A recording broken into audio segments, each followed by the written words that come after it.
नमस्कार। आज हम एक बहुत ही कह सकते हैं अनोखे और प्राचीन धार्मिक स्थल की गहराई में उतर रहे हैं, श्री क्षेत्र धर्मस्थल मंजुनाथ स्वामी मंदिर। और हमारा मकसद है इस जगह की करीब 800 साल पुरानी विरासत, इसकी जो खास परंपराएं हैं और इसका क्या महत्व है उसको समझना। तो चलिए शुरू करते हैं। ये मंदिर है कर्नाटक के दक्षिण कन्नड़ जिले में धर्मस्थल नाम के कस्बे में। और दिलचस्प बात यह है कि पहले इसे कुडुमा कहते थे। जी हाँ, कुडुमा। ये उस क्षेत्र का पुराना नाम रहा होगा। करीब 800 साल पुराना इतिहास है इसका। 800 साल? बिल्कुल।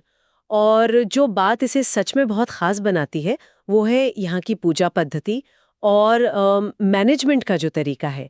यहाँ मुख्य देवता तो भगवान शिव हैं, जिन्हें मंजुनाथ स्वामी कहते हैं।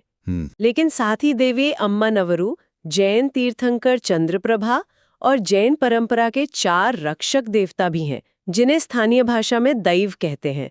कालारहु, कलरकाई, कुमार स्वामी और कन्याकुमारी, इनकी भी पूजा होती है। शिव जी और जैन देवता एक ही जगह, ये तो वाकई बहुत अनूठा है। हाँ, है ना। और इससे भी ज्यादा हैरान करने वाली बात यह है कि मंदिर के पुजारी वैष्णव संप्रदाय के हैं। वैष्णव शिव मंदिर में? जी, खास तौर पर माधवा ब्राह्मण। और मंदिर का जो पूरा एडमिनिस्ट्रेशन है, वो एक जैन बंट परिवार, पैरगाडे परिवार संभालता है। अच्छा। ये बंट समुदाय वहाँ का एक प्रमुख सामाजिक समूह है।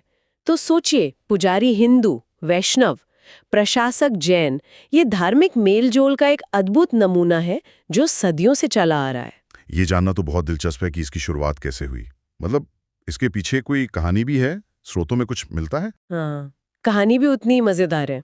कहते हैं करीब 800 साल पहले की बात है, इसी जगह पर एक जैन मुखिया थे, बिरमन्ना पिरगाडे, और उनकी पत्नी अम्मू बल्लाल थी, वो रहते थे। तो एक रात क्या हुआ कि धर्म के जो रक्षक देवदूत हैं, वो इंसान का रूप धरकर उनके घर आए। अच्छा, देवदूत मानव रूप में? फिर? जी। और उन्होंने पिरगाडे दंपति को ये निर्देश दिया कि भाई आप अपना घर देवताओं की पूजा के लिए समर्पित कर दें और अपना जीवन धर्म के प्रचार प्रसार में लगा दें। तो पिरगाडे जी ने ऐसा ही किया और सबसे पहले उन्होंने उन 4 देवों के लिए, कालारहु, कलारकाई, कुमार स्वामी और कन्याकुमारी के लिए छोटे मंदिर या श्राइन बनवाए। लेकिन मंजुनाथ स्वामी मतलब शिवलिंग की स्थापना कैसे हुई फिर? वो तो बाद में हुआ होगा ना? बिल्कुल, यहीं पर कहानी और भी रोचक हो जाती है। कुछ टाइम बाद ब्राह्मण पुजारियों ने पेरगाडे जी से कहा कि भाई इन देवों के साथ एक शिवलिंग भी स्थापित होना चाहिए। तो कहते हैं कि उन देवों ने ही अपने एक दूत अन्नप्पा स्वामी को पास में ही काद्री मंजुनाथ मंदिर है, वहां से एक शिवलिंग लाने का आदेश दिया। देवों ने भेजा? हाँ, वो दूत लिंग लेकर आए और फिर उस लिंग के चारों ओर मंजुनाथ मंदिर बना। तो ये दिखाता है कि कैसे हिंदू और जैन दोनों परंपराएं यहाँ साथ साथ आगे बढ़ी। और ये पेरगाडे परिवार की भूमिका वो आज भी जारी है? बिल्कुल जारी है। बिरमन्ना पेरगाडे के ही वंशज मंदिर के वंशानुगत ट्रस्टी और मुख्य प्रशासक होते हैं। उन्हें हिग्गड़े की उपाधि दी जाती है। हिग्गड़े? जी।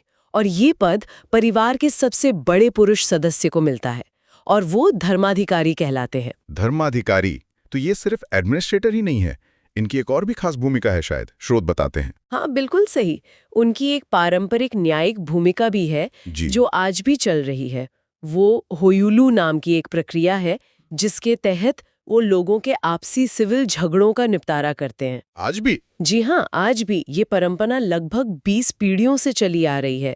जो अभी के धर्माधिकारी हैं, श्री वीरेंद्र हेग्गड़े, वो 1968 से इस पद पर हैं। कमाल है, मतलब इतनी सदियों से ये निरंतरता बनी हुई है। जी, ये परंपरा के प्रति सम्मानों का एक बहुत बड़ा प्रतीक है। ये होयुलू व्यवस्था मतलब आज के इस लीगल सिस्टम वाले जमाने में भी चल रही है, ये सच में असाधारण है। और ये मंदिर सिर्फ पूजा पाठ तक ही सीमित नहीं है ना, कुछ और भी होता है वहाँ? नहीं, बिल्कुल नहीं। जैसा कि मंदिर की वेबसाइट भी बताती है, श्री क्षेत्र धर्मस्थल सिर्फ पूजा का स्थान नहीं है, ये सेवा का भी बहुत बड़ा केंद्र है। यहाँ 4 तरह के दान का खास महत्व है। अन्नदान मतलब मुफ्त भोजन। हाँ, अन्नदान। अभयदान यानी सुरक्षा और आश्रय।